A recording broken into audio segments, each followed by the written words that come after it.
Alright, so bear with me. This is probably, well, it is a book. It's probably not going to be published because there's drawings in here that are low-key horrendous. I don't draw. But anyways, I decided that it'd be kind of fun to reveal my secret in this way, so this is a unofficial book that I have created for this occasion. We shall read together. It is called, oh, that's Kirby, by the way. It is called My Favorite Colored Stripes, written and illustrated / photographed by Emily Wolfgram. That is myself, if you didn't know. Oh, I'm so excited. Let's begin. My favorite colors are purple, black, and silver. Always have been, always will be. And it helps that they all go super well with each other. Sometimes, colors can say things about us. If you like red, you may be a more energetic person. If you like blue, then perhaps you are more calm. But my 3 favorite colors, purple, black, and silver, say something about me too. Something that most people may not know about me. To further explain, allow me to show you some instances of my life. You may know of these moments. You may have no idea they ever happened. But, to gain an understanding, we will all have to take a stroll down memory lane. My memory lane. Around 4th or 5th grade, I watched a movie with my family. It was titled Monty Python and the Holy Grail. It is a comedy movie that contains quite a bit of adult humor. However, we all believed I was mature enough to watch such a movie. I was smart enough to know when to quote the movie and when not to. Plus, I had a great sense of humor. That movie was my favorite for quite some time in my childhood. Ah! Oh my gosh. Okay, there we go. However, there was one scene that, despite my intellect and great sense of humor, I could not understand. Though, given I was not a teenager at the time, this was obviously expected. For those who have seen the movie, it was the part where Sir Galahad was rescued by the unfaithful nuns. For those who have not seen the movie, the nuns try to tempt Sir Galahad into performing certain acts with them. One day, I decided to ask my parents about that scene. In that moment, my parents knew it was time. It was time to have the talk. And that was the day I learned about sex. Now listen, Emily, my parents told me. When you get older, more and more people will talk about sex around you. They may even joke and laugh about it. But right now, you are too young. Don't even think about doing it until you are older. Of course, like a good child, I obeyed.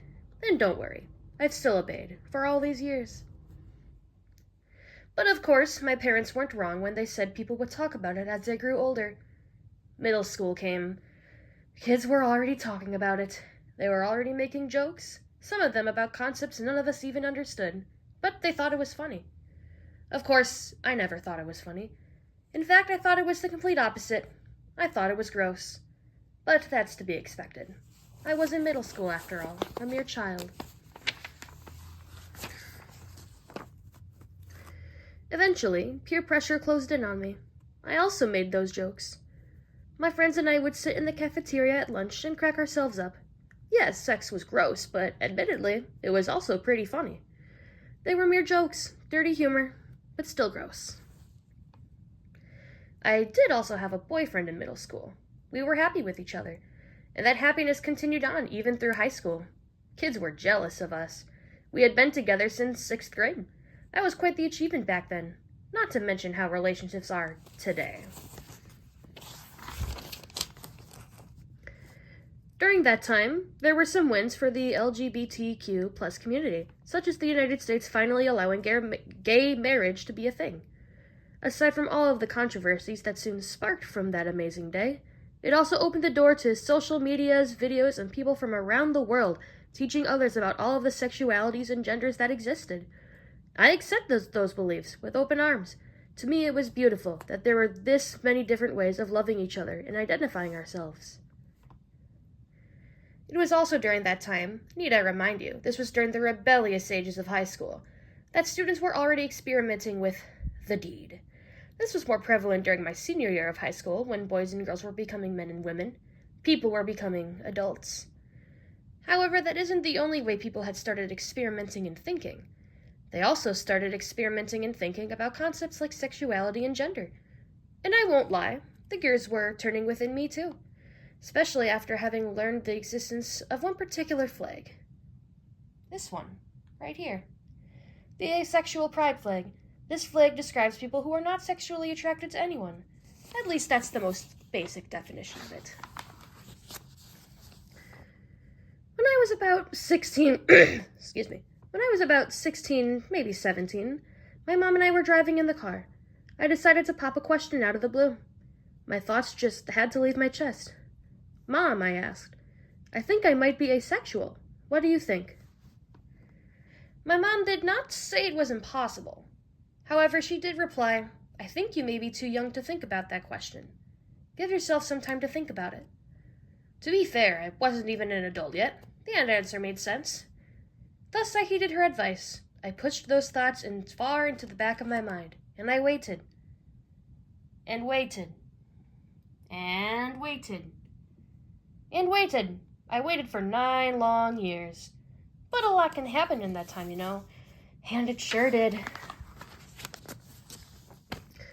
First, there was an encounter I had on the internet.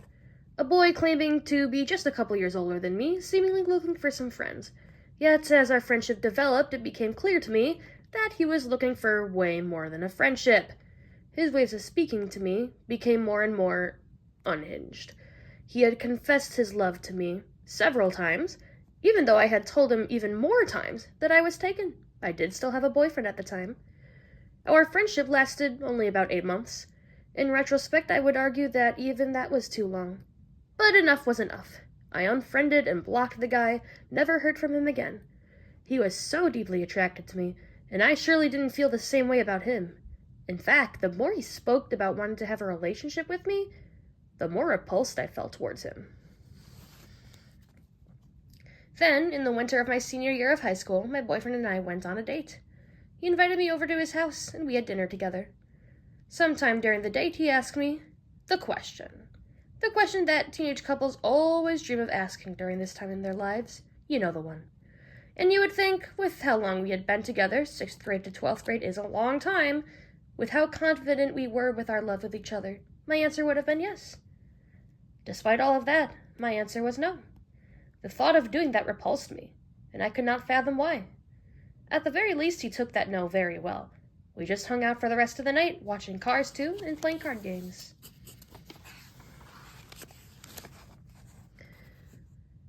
We still dated throughout the rest of high school. However, shortly before we both started college, we ended up breaking up. It was not on bad terms by any means. In fact, we are still amazing friends to this day. However, at the time, I was devastated. I'd sunk into a depression and anxiety that consumed me for over a month. It took me a long while to get over that. And then even after all of that, there was still this nagging feeling within me. Yeah, maybe I loved him. But did I love him the way couples are supposed to love each other? Even years after our breakup, this question loomed in my head. If I didn't love him like how couples are supposed to, then how did I love him? I was incredibly lost. College started for me, and I continued with work and gaming and all of the things I liked to do.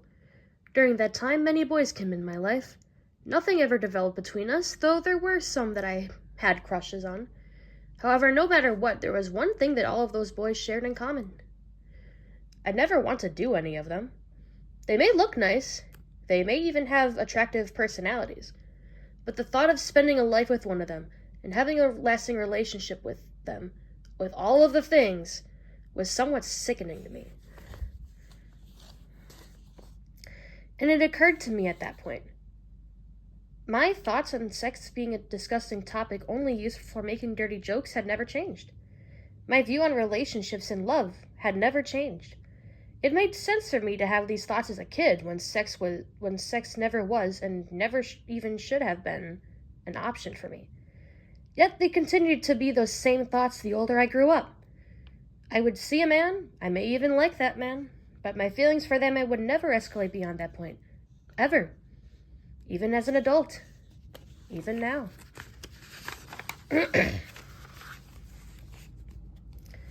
With those thoughts racing in my mind, I did my research. I wondered if there was an explanation for all of this. I wondered why even as an adult I didn't want to do those things that even friends the same age as me had done, or hoped to do with someone else. I wondered why I felt so disgusted toward sex when everyone else my age saw it as normal, even craved it.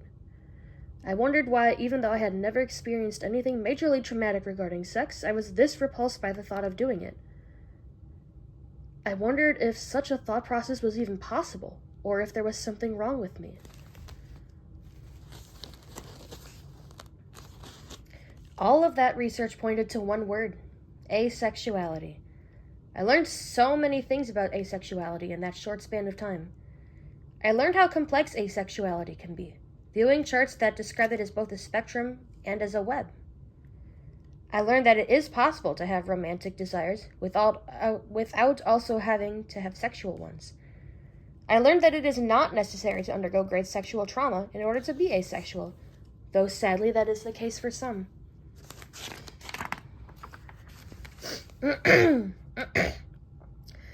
But most importantly, I learned that at the end of the day, it doesn't matter. It shouldn't matter. If you like sex, you are valid. If you don't like sex, you are valid. If you want a relationship to have sex be a major factor, you are valid. If you want a relationship but you abhor the idea of sex, you are valid. If trauma caused you to be sex repulsed, you are valid.